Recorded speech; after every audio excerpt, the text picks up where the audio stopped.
말씀드린 것처럼 예레미야가 선지자 노릇하던 그 시대는 최악의 상황이었고 결국 그는 나라가 다 멸망하는 것을 현장에서 지켜보다가 얼마나 많이 울었는지 우리는 그에게 눈물의 예언자라고 하는 별명을 붙였고 성경의 유일한 애가 예레미야 애가가 남아있습니다.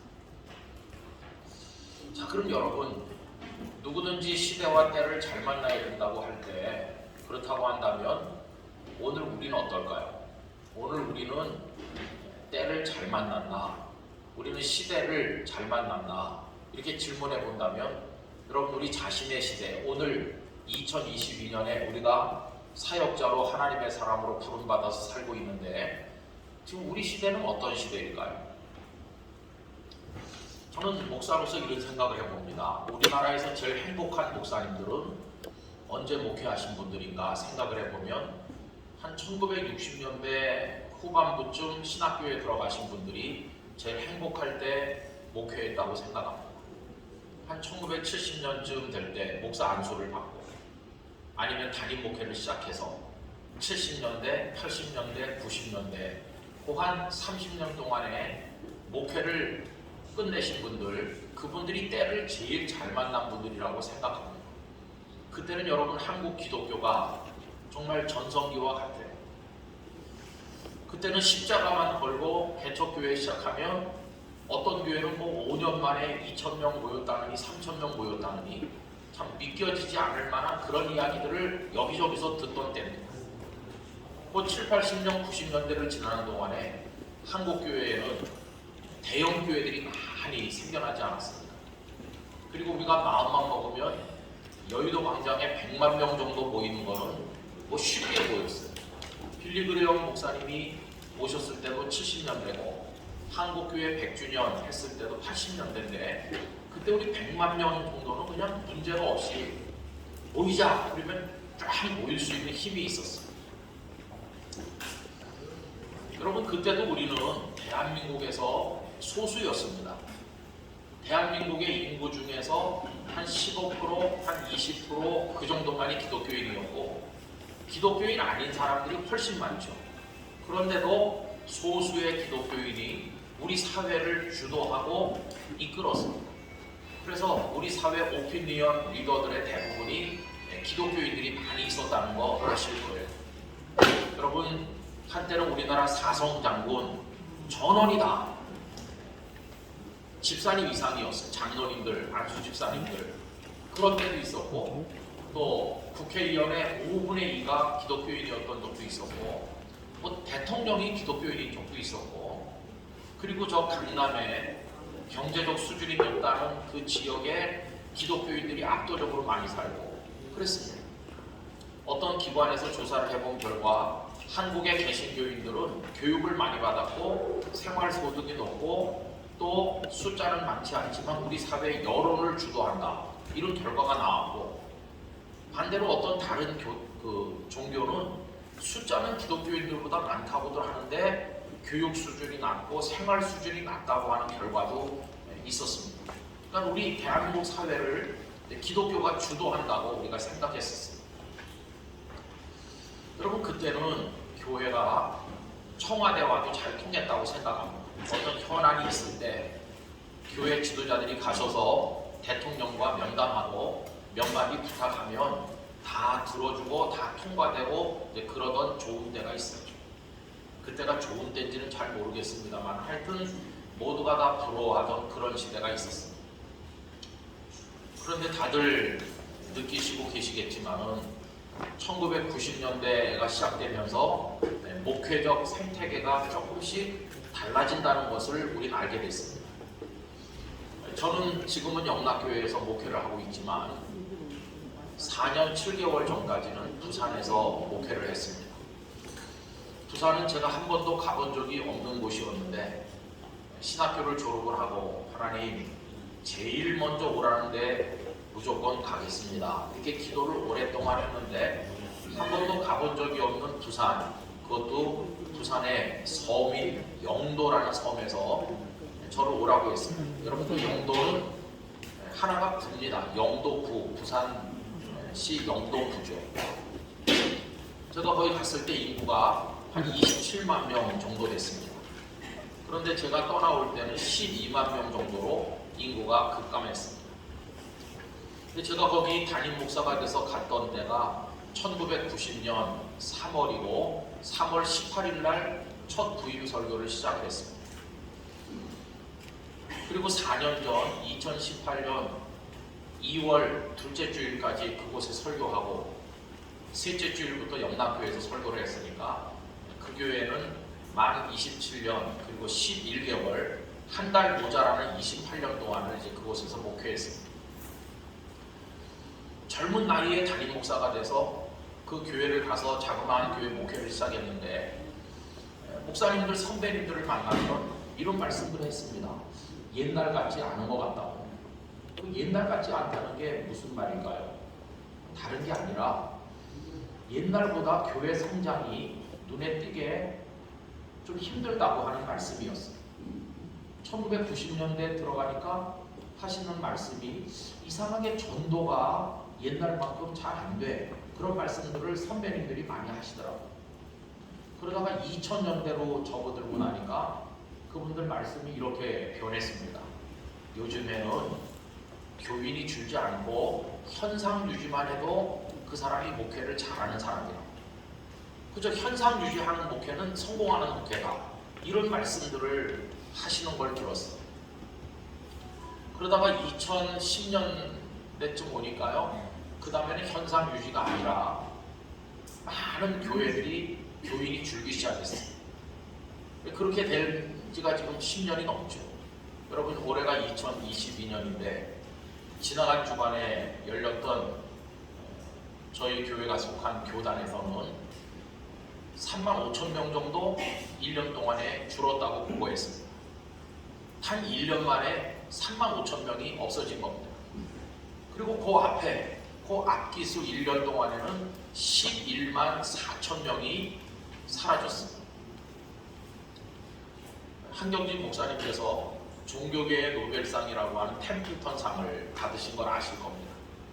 근데 지나간 그 총회가 열리던 주간에 템플턴 재단에서 손님들이 몇 번 오신다고 해서 제가 와서 그분들을 맞이했는데 보니까 템플턴 재단에서 오신 게 아니고 템플턴 재단이 연구비를 내서 그래서 미국의 몇몇 교수님들이 전 세계 기독교가 지금 어떤 흐름으로 가고 있는가를 이제 연구하는 그런 연구 과정에 저희 교회에 방문하신 것이었습니다.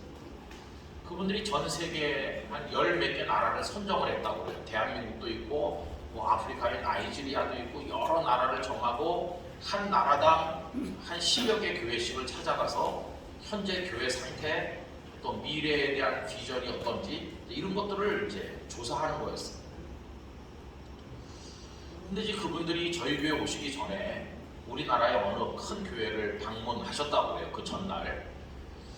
그래서 제가 이제 우리 한국 교회가 걸어나온 요즘의 여러 영적인 흐름을 한 30분 쭉 이렇게 얘기를 하니까 그분들이 조금 고개를 갸우뚱하시더라고요. 세 분의 교수님이 오셨는데 그러면서 우리가 어제 들은 얘기랑 다르다는 거예요.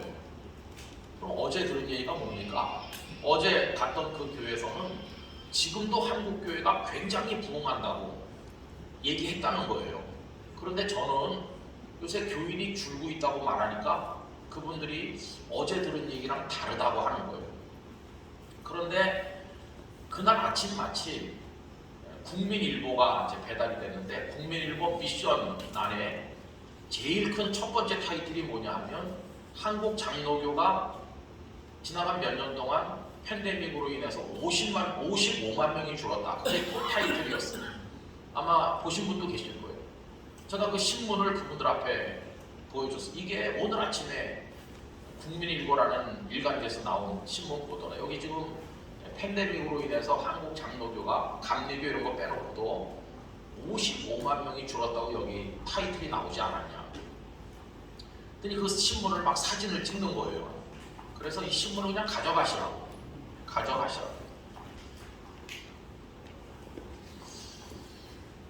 그래서 제가 가만히 생각을 해봤습니다. 제가 속한 교단에서 3만 5천 명, 또 또 다른 교단에서 몇만 명, 감리교가 몇만 명, 이거 쭉 합치면은 1년 동안에 줄어드는 숫자가 적게 잡아도 30만 명에서 많이 잡으면 50만까지 단 한 해 동안에 지금 교인이 없어지고 있는 중입니다. 요 한 두 달 전에 저희 교회가 속한 교단지 한국 기독공보 그 일면의 톱 타이틀이 뭐냐 하면은 성도가 3만 5천 명 줄었다고 나오면서 현재 230만 정도 되는데 2030년 그때가 되면 앞으로 8년 후죠. 8년 후에 200만이 무너진다 이렇게 나왔어요. 김사만 목사님께서 총회장을 하던 그해 300만 운동을 했습니다. 그때는 한 270만 정도 됐는데 300만 운동을 해가지고 300만을 돌파했다고 막 축하 잔치를 열고 그랬어요. 근데 물론 그거는 이제 허수입니다. 전국에 있는 모든 교회가 일사불란하게 보고를 했죠.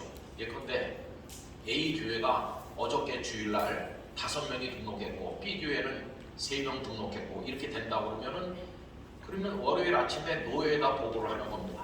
그럼 노회 사무실에서 우리 노회 어저께 하루 동안에 등록한 사람이 뭐 200명 이렇게 모으는 거죠. 그럼 전국의 노회가 다 그걸 모아가지고 총회 사무실에다 보고를 하니까 한 주에 전국에 있는 교회에서 몇 사람이 새로 왔는지가 집계가 될 거 아니겠습니까? 이래가지고 이제 덧셈을 계속 하다 보니까 300만 명이 넘었다고 된 거죠. 근데 그게 아주 우스운 얘기입니다. 왜 그러냐 하면 그렇게 해서 등록한 사람이 다 교인이 되는 게 아니잖아요. 한 번 왔다가 떨어져 나간 사람이 태반이나 많고 또 그동안에 교회에 있다가 뒷문으로 나가는 사람도 많잖아요. 근데 그거는 뒷문으로 나가는 사람은 계산을 안 하는 거예요. 뒷문으로 빠지는 사람은 계산을 안 하고 앞으로 들어온 사람들만 산술적으로 단순 덧셈을 하니까 어떤 허수가 만들어져요. 그렇게 300만을 돌파했다고 좋아하던 그때 세상에서는 교회를 많이 비난하고 욕하기 시작했습니다. 대형 교회들이 텔레비전에 툭하면 한 번씩 등장을 하면서 사람들의 가십거리가 되고 욕을 얻어먹는 현실이 벌어지게 됐어요. 그러면서 오늘의 현실이 된 거죠. 제가 다른 교단 이제 교회 홈페이지도 들어가서 설교도 들어보고 하는데 여러분 요 남대문 교회가 여기 있고 요 밑으로 좀 내려가면은 이제 후암동 아래 동자동에 거기 기장 측의 대표적인 교회가 있습니다. 거기서 목회하시던 송창근 목사님은 한경중 목사님과 일제시대 때 아주 지도자로 뛰어나셨던 분인데 6.25 때 낙북돼서 가신 분이시죠. 이 송창근 목사님은 좀 진보적 신앙을 가졌던 분이시죠. 이분이 미국에 공부하러 갈 때 참 놀랍게도 한때 이단으로 정죄당한 이용도 목사님께서 그 송 목사님 유학 갈 비용이 없기 때문에 당신의 집을 팔아가지고 유학 비용을 주고 이용도 목사님이 자신의 양복을 사이즈를 줄여가지고 그 옷을 입혀서 송 목사님 미국으로 보냈더라고요. 그런데 그 송 목사님이 이제 공부하고 오셔서 목회했던 교회가 바로 거기 있거든요. 동자동에. 지금도 그 교회가 있습니다. 그 기장교단에서 아주 유서 깊은 교회죠. 그래서 제가 이제 얼마 전에 한번 그 교회 홈페이지에 들어가서 설교를 듣게 됐는데 제가 들어갔을 때는 담임 목사님이 안 계셔서 그 교단의 아주 원로들, 그 교단의 명성이 자자하신 분들이 오셔서 한 주씩 설교를 하셨습니다. 근데 어느 날 제가 들은 설교는 이런 겁니다. 교단을 염려하시는 말씀을 하시면서 우리 한국의 상황에서는 군소교단 그러면 군소교단은 한 30만 명 기준으로 말하는 거다. 30만이 안 되면 군소교단이라고 한다. 그런데 우리 기장은 어떻게 된 일인지 지금 30만은커녕 그 절반밖에 안 된다. 그 절반밖에 안 되기 때문에 교단을 유지할 수 있을지가 의심스러울 정도로 지금 위기에 처해 있다. 저 수요일이 지나서 가면 거기에 한국신학대학교라고 하는 그 교단의 신학대학교가 있지 않습니까? 근데 거기 지금 이렇게 교세가 많이 줄어가지고 교단을 유지할 수 있을지조차 걱정된다. 그게 설교 속에 나오는 얘기입니다. 그래서 제가 굉장히 놀랐습니다. 물론 우리 한국에는 예수교 장로회가 많고 기독교 장로회가 적다는 건 알지만 그래도 그 정도까지 많이 줄었을 줄은 몰랐거든요. 좀 한국 교회는 이렇게 서서히 내려가는 게 아니라 막 급하게 이렇게 내려가고 있습니다. 급하게 상상도 못할 속도로 줄어들고 있는 거죠. 그래서 우리나라에서 뭐 장자교단 하는 예장 통합부터가 지금 이렇게 몇 년 후에는 200만도 무너질지도 모른다고 그러니까, 야, 그러면 다 합치면은 한 해에 최하 30만에서 많게 잡으면 한 50만은 무너지겠구나. 여러분, 우리 맨날 한국의 기독교인이 1000만이라고 그랬는데 그 중에는 허수가 많이 들어있죠. 한 사람이 이 교회 저 교회 여러 군데 등록돼 있습니다. 그러니까 실제로 그런 거품을 다 빼면 얼마 안 될 거예요. 우선 제 아들 녀석만 해도 이제 부산에서 제가 목회할 때 부산에 그 교회에 등록이 돼 있었고, 대전에 와가지고 대전에서 대학을 다녔기 때문에 대전의 어느 교회에도 등록이 돼 있고, 제가 서울로 목회하러 오니까 영남교회도 등록이 돼 있으니까 이게 한 녀석이 3군데 등록돼 있는 거죠. 이런 게 다 거품이죠. 거품을 다 걷어내고 이름을 올리고 벌써 5년 10년 교회를 한 번도 안 간 사람도 다 빼내고 그러면은 진짜 그래도 나름대로 기독교인이라고 하는 사람이 얼마 될까, 그런 생각이 드는 거죠. 그런 상황에서 이제 많은 사람들이 줄어들고 있다고 하는 이제 교세 보고가 나옵니다. 여러분이 총회 때마다 발표되는 교세 통계는 무슨 외부 기관에서 발표한 게 아닙니다. 무슨 신문 기자들이 취재해가지고 발표한 게 아니고 교회들이 자체적으로 스스로 보고한 거를 모은 게 그렇습니다. 바깥에 있는 기관이 했다고 그러면은 기독교를 폄하하고 깎아내리려고 숫자를 줄였다고 할 수 있죠. 이거는 우리가 보고한 숫자가 그렇게 나오니까 정말 뭐 누가 뭐라고 할 수가 없는 거죠. 그러니 여러분, 지금 목회자로 살고 있는 우리들이 때를 잘 만났다고 할 수 있을까, 아니면 잘못 만났다고 밖에는 말할 수 없을까? 우리 어려운 때 있는 건 사실이에요. 근데 제가 종종 이제 신학대학교에 이제 막 신대원에 입학을 해가지고 공부를 하고 있는 학생들을 만날 때가 있는데 진짜 걱정이 많죠. 지금 신학교에 왔는데 이들이 신학교를 졸업을 하고 목사님이 돼서 나가 목회를 할 앞으로 한국 교회의 영적 생태계라고 하는 게 어떻게 황폐화될 것인가. 세상에서는 반기독교적인 법들이 계속해서 만들어지고 있잖아요. 환경도 점점 안 좋아지고 그런 상황이죠. 오늘 아침에도 여기 오기 직전까지 제가 조희연 서울교육감을 만나서 사립학교가 살아날 수 있는 성경 교육을 자유롭게 시킬 수 있는 그거에 대해서 한 2시간 정도 얘기를 하다가 이제 왔는데요. 참 답답한 일이 너무나도 많죠. 그런 상황에서 지금 우리 여기 이제 복음을 위해서 살도록 부를 받은 겁니다. 그래서 이제 이런저런 생각을 해보면 낙심이 많이 되죠. 야, 정말 이게 희망이 없구나. 어떻게 이걸 극복할 수 있을 것인가. 거기다가 코로나 팬데믹은 교회를 완전히 그로기 상태로 몰고 갔죠. 저희 교회도 지금 예배 출석이 잘 회복이 안 되고 있습니다. 조사를 해보면 지방에 있는 교회일수록 회복 속도가 빠르고 또 교회 규모가 작을수록 회복 속도가 빠른 걸로 나옵니다. 큰 도시에 있는 교회일수록 또 평소에 교인 숫자가 많았던 교회일수록 예배 회복 속도가 굉장히 있습니다. 저희 교회 같은 경우 보면은 그냥 조용히 다니고 싶어서 온 사람이 많아요. 적은 교회에서는 뭐 열심히 공사를 해야지 되는데 사람이 많은데 오면 그냥 조용히 있어도 누가 모르거든요. 그러니까 편안하게 예배만 드리고 집에 가겠다는 좀 이기적인 사람들이 많이 모여 있는 건데, 코로나까지 오니까 이 사람들은 진짜 더 편해진 거죠. 갈 필요도 없다 이렇게. 또 저희 교회만 해도 본당에 사람이 많이 들어오지 못합니다. 그래서 이제 2부 예배, 3부 예배 갔을 때는 코로나 전에 본당 말고도 7군데 공간이 흩어져서 앞에다가 스크린을 놓고 스크린으로 이제 했거든요. 그러니까 이제 요새 왜 교회를 대면 예배를 좀 오지 왜 계속 안 와요? 그러면은 하는 말이, 목사님 가도 영상인데 뭐 집에서 오는 영상이나 어차피 영상 볼 건데 헌금은 내가 성의 있게 보내요. 온라인으로. 참 이거를 뭐 잘한다고 그래야 되는지 기가 차잖아요.